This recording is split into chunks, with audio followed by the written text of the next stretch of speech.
Hello students, मैं Ashish Verma, assistant professor law, government law college Ajmer.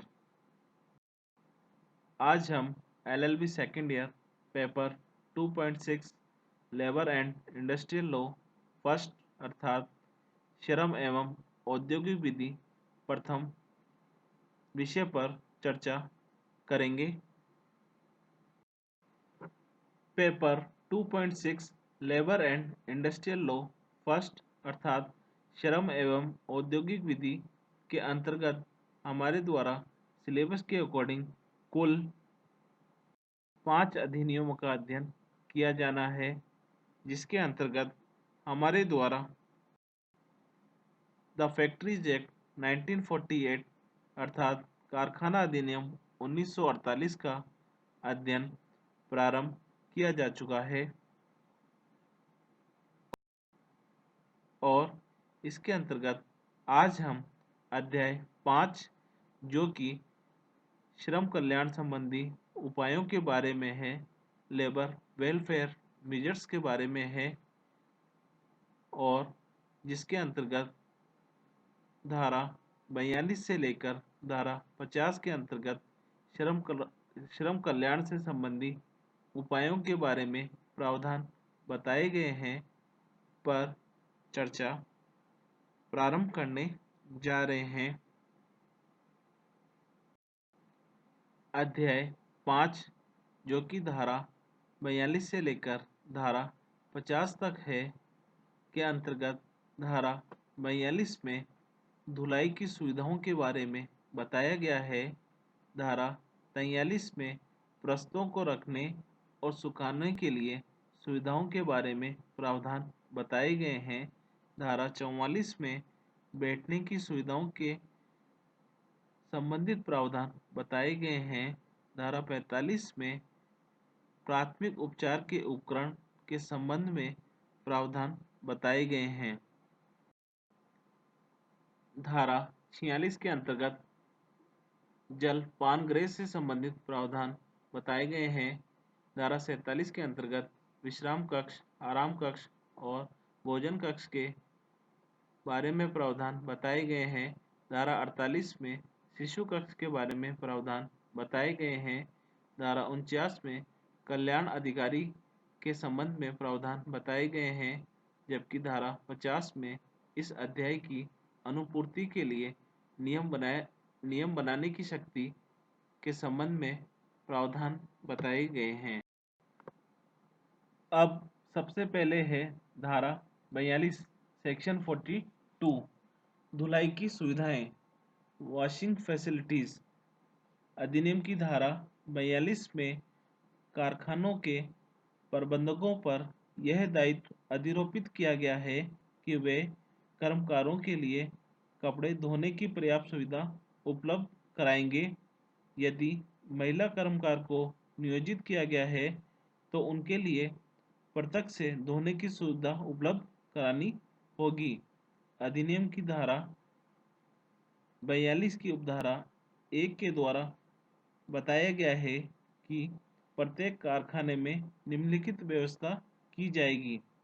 ए, कारखाने में कर्मकारों के उपयोग के लिए धोने की समुचित सुविधा उपलब्ध कराई जाएगी और उसमें कार्य करने वाले कर्मकारों के निमित्त ऐसी सुविधा को बनाए रखा जाएगा।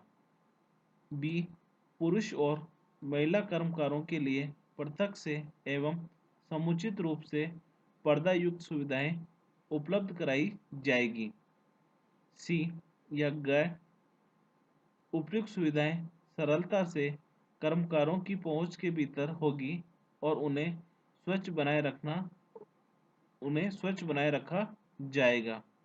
उपधारा 2 के अनुसार राज्य सरकार को अधिकृत किया गया है कि वह किसी कारखाने या कारखानों के किसी प्रवर्ग या किसी अभिनिर्माण प्रक्रिया में उपलब्ध की जाने वाली इन सुविधाओं के संबंध में मानक निर्धारित कर सकती है। अब है धारा 43 सेक्शन 43 प्रस्तों को रखने और सुखाने के लिए सुविधाएं। राज्य सरकार अधिनियम की धारा 43 के अंतर्गत गीले कपड़े सुखाने के लिए एवं कार्य करते समय पहनने के काम नहीं आने वाले कपड़ों को सुरक्षित रूप से कहीं रखने एवं गीले कपड़ों को सुखाने के लिए उचित सुविधा उपलब्ध कराने के लिए नियम निर्धारित कर सकती है। कारखाने में कपड़े खराब होने या नष्ट होने या चोरी होने की संभावना बनी रहती है, इसलिए इनको सुरक्षित रखने की सुविधाएं उपलब्ध कराना अनिवार्य समझा गया है। अब है धारा 44 सेक्शन 44 बैठने की सुविधाएं फैसिलिटीज फॉर सिटिंग। अधिनियम की धारा 44 में कारखाने में नियोजित व्यक्तियों के बैठने संबंधी सुविधाओं के संबंध में उपबंध बताए गए हैं। उक्त धारा में बताया गया है कि ऐसे श्रमिक जिन्हें खड़े होकर कार्य करना पड़ता है, उनके लिए बैठने की समुचित सुविधा या व्यवस्था की जानी चाहिए और उस व्यवस्था को सदैव बनाए रखा जाना चाहिए, जिससे काम करते समय जबकि कर्मकारों को बैठने का अवसर मिले तो वे ऐसे सामयिक अवसरों पर बैठकर आराम कर सकें। उपधारा 1 के अधीन प्रबंधकों पर कर्मकारों के लिए बैठने की उचित व्यवस्था संबंधी विधिक दायित्व अधिरोपित किया गया है। उपधारा 2 के अनुसार यदि मुख्य निरीक्षक की सम्मति में किसी कारखाने की विशेष अभिनिर्माण प्रक्रिया या कार्य कक्ष में कार्य करने वालों की दृष्टि से वे बैठकर अधिक सुविधाजनक विधि से कार्य कर सकते हैं, तो मुख्य निरीक्षक कारखाने के अधिकर्ता को लिखित सूचना प्रेषित कर निश्चित तिथि से पूर्व ऐसी सुविधा प्रदान करने के लिए निर्देश दे सकता है। उपधारा 3 के अनुसार राज्य सरकार को यह शक्ति प्रदान की गई है कि वह शासकीय राजपत्र में अधिसूचना प्रसारित कर किसी कारखाने को धारा 44 की उपधारा 1 में वर्णित उपबंधों के क्रियान्वयन से मुक्ति प्रदान कर सकती है। अब है धारा 45 सेक्शन 45 प्राथमिक उपचार के उपकरण। अधिनियम की धारा 45 की उपधारा 1 के अनुसार प्रत्येक कारखाने में प्राथमिक उपचार की पेटियां अथवा अलमारियां रखी जाएगी और उन्हें सदैव उपयोगी बनाए रखा जाएगा। प्राथमिक उपचार की पेटियां या अलमारियां कारखाने में कार्य अवधि के दौरान प्रत्येक कर्मकार की पहुंच के भीतर रखी जाएगी और उनमें निर्धारित सामान रखा जाएगा। ऐसी पेटियां अथवा अलमारियों की संख्या कारखाने में नियुक्त 150 कर्मकारों पर कम से कम एक के हिसाब से रखी जानी आवश्यक है। उपधारा 2 के अनुसार इनमें निर्धारित सामान के अतिरिक्त और कई वस्तुएं नहीं रखी जानी चाहिए। उपधारा 3 के अनुसार प्रत्येक प्राथमिक उपचार की पेटियां या अलमारियां सदैव किसी उत्तरदायी व्यक्ति के नियंत्रण में रखी जानी चाहिए, जो इस उद्देश्य के लिए प्रशिक्षित हो और कारखाने की कार्य अवधि के दौरान सदैव सुगमतापूर्वक उपलब्ध हो सके। उपधारा 4 के अनुसार प्रत्येक कारखाने में जहां 500 से अधिक कर्मकार सामान्यतया कार्य में नियोजित होते हैं, वहां निर्धारित आकार और निर्धारित वस्तुओं से सुसज्जित एक उपचार कक्ष भी होना आवश्यक है। उपचार कक्ष चिकित्सक उपचार कक्ष निर्धारित चिकित्सक एवं नर्सिंग स्टाफ के नियंत्रण अथवा तत्वाधान में होना चाहिए। ये सुविधाएं कारखाने में कार्य के घंटे के दौरान आसानी से उपलब्ध कराई जाएगी। कारखानों में नियोजित कर्मकारों के लिए उचित उचित चिकित्सा सुविधा के बिना कल्याण संबंधी उपबंध अधूरे होंगे। अतः कारखानों के प्रबंधकों पर यह अनिवार्यतः उत्तरदायित्व अधिरोपित किया गया है कि वे प्राथमिक उपचार के साधन कर्मकारों को उपलब्ध कराएंगे। अब है धारा 46 सेक्शन 46 जलपान गृह या कैंटीन। धारा 46 की उपधारा 1 के अनुसार राज्य सरकार किसी ऐसे कारखाने के लिए नियम बना सकती है जिसमें 250 से अधिक कर्मकार नियोजित हैं। वहां पर कर्मकारों के उपयोग के लिए जलपान गृह की व्यवस्था की जाएगी। उपधारा 2 के अनुसार राज्य सरकार के द्वारा इस संबंध में बनाए गए नियमों में निम्नलिखित उपबंध भी किए जा सकते हैं। ए, जिस तिथि तक जलपान गृह का प्रावधान कर दिया जाएगा। बी, जलपान गृह की संरचना, स्थान, फर्नीचर और अन्य साज सज्जा के संबंध में मानक।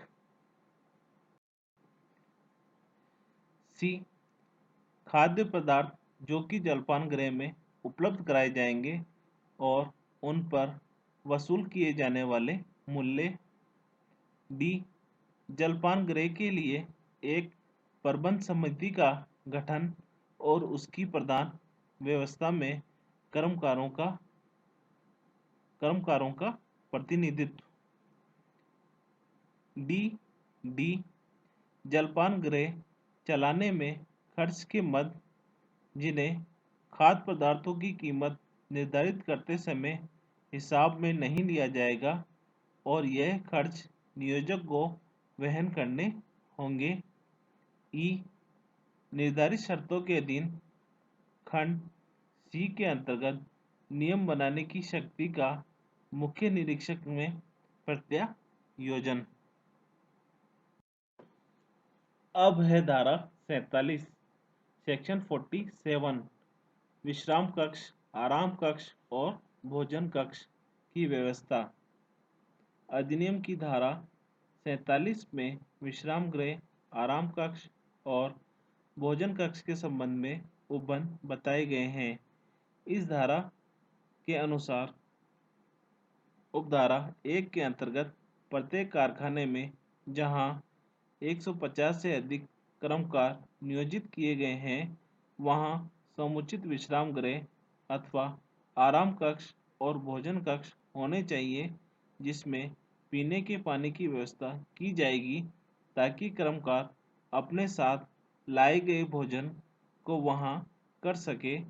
कर्मकार के उपयोग के लिए इन विश्राम गृहों, आराम कक्षों और भोजन कक्षों की व्यवस्था प्रबंधक के द्वारा की जाएगी।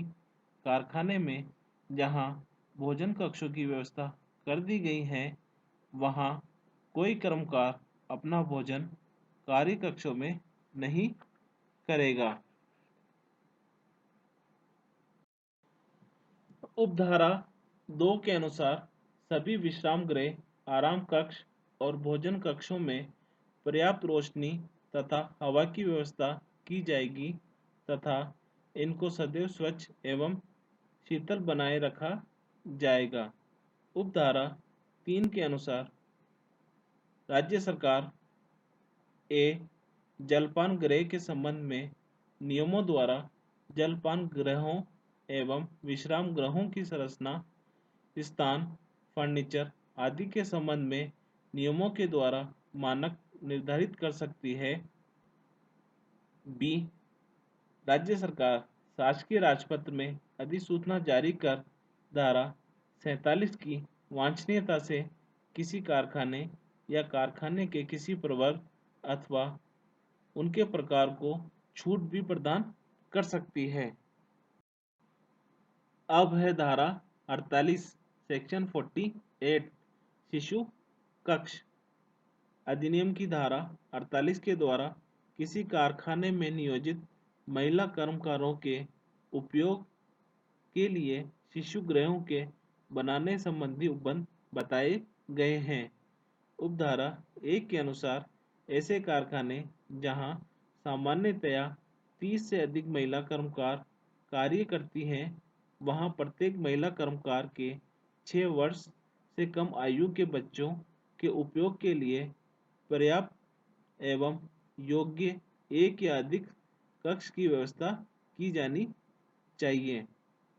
उपधारा 2 के अनुसार इन कमरों में पर्याप्त जगह होनी चाहिए तथा वे पूर्णतया प्रकाशयुक्त व हवादार होने चाहिए। ये कक्ष साफ एवं स्वच्छ अवस्था में रखे जाएंगे एवं शिशुओं की देखभाल प्रशिक्षित महिलाओं के नियंत्रण के अधीन होनी आवश्यक है। उपधारा 3 के अनुसार राज्य सरकार इस संबंध में निम्नलिखित विषयों पर नियम बना सकती है। ए. शिशु कक्षों की स्थिति, इनकी बनावट, उपलब्ध स्थान, फर्नीचर व अन्य साधनों के मापदंड का निर्धारण। बी. कारखानों में शिशुओं के लिए अतिरिक्त सुविधाएं, उनके कपड़े धोने एवं बदलने की सुविधा आदि के संबंध में व्यवस्था संबंधी नियम। सी. प्रत्येक कारखाने में शिशुओं के लिए निःशुल्क दूध या नाश्ता अथवा दोनों के लिए उचित प्रावधान। डी. शिशुओं को निर्धारित अंतराल पर दूध पिलाने के लिए कारखाने में कार्यरत उनकी माताओं के पास पहुंचाने की सुविधा। अब है धारा 49 सेक्शन 49 कल्याण अधिकारी वेलफेयर ऑफिसर। उपधारा 1 के अनुसार कारखाने के अधिकर्ता पर यह दायित्व अधिरोपित किया गया है कि वह ऐसे कारखाने में जहां 500 या इससे अधिक कर्मकार सामान्यतया नियोजित किए गए हैं, वहां उतने कल्याण अधिकारियों की नियुक्ति की जाए जितने निर्धारित किए गए हैं। उपधारा 2 के अनुसार राज्य सरकार के द्वारा कल्याण अधिकारी के कर्तव्य, उनकी योग्यता एवं उनकी सेवा दशाएं निर्धारित की जा सकती है। कल्याण विषयक उपबंधों के अनुसार किसी कारखाने में आचरण किया जा रहा है अथवा नहीं, उसको देखने अथवा उनकी अनुपालना कराने के उद्देश्य से कल्याण अधिकारी की नियुक्ति की जाती है। कल्याण अधिकारियों का वेतन कारखाने के मालिक के द्वारा दिया जाएगा। अब है धारा 50 इस अध्याय की अनुपूर्ति के लिए नियम बनाने की शक्ति। अधिनियम की धारा 50 के अंतर्गत राज्य सरकार को निम्नलिखित विषयों के संबंध में नियम बनाने की शक्ति प्रदान की गई है। ए. यदि कारखाने के मालिकों के द्वारा कोई वैकल्पिक सुविधाएं प्रदान की जाती है तो राज्य सरकार किसी कारखाने या कारखाने के प्रवर्ग अथवा कारखाने के प्रकार को इस अध्याय के किसी उपबंध की अनुपालना से मुक्त कर सकती है। बी. राज्य सरकार नियमों के द्वारा यह भी निर्धारित कर सकती है कि किसी भी कारखाने या कारखानों के प्रवर्ग या प्रकार में श्रम कल्याण संबंधी व्यवस्था के लिए कर्मकारों के प्रतिनिधियों का सहयोग लिया जाएगा एवं उन्हें कल्याण व्यवस्था के प्रबंध से संबद्ध किया जाए। इस प्रकार आज हमारे द्वारा कारखाना अधिनियम 1948 के अध्याय 5 जो कि धारा 42 से लेकर धारा 50 तक है के अंतर्गत श्रम कल्याण से संबंधी उपबंधों पर विस्तृत चर्चा की गई। धन्यवाद।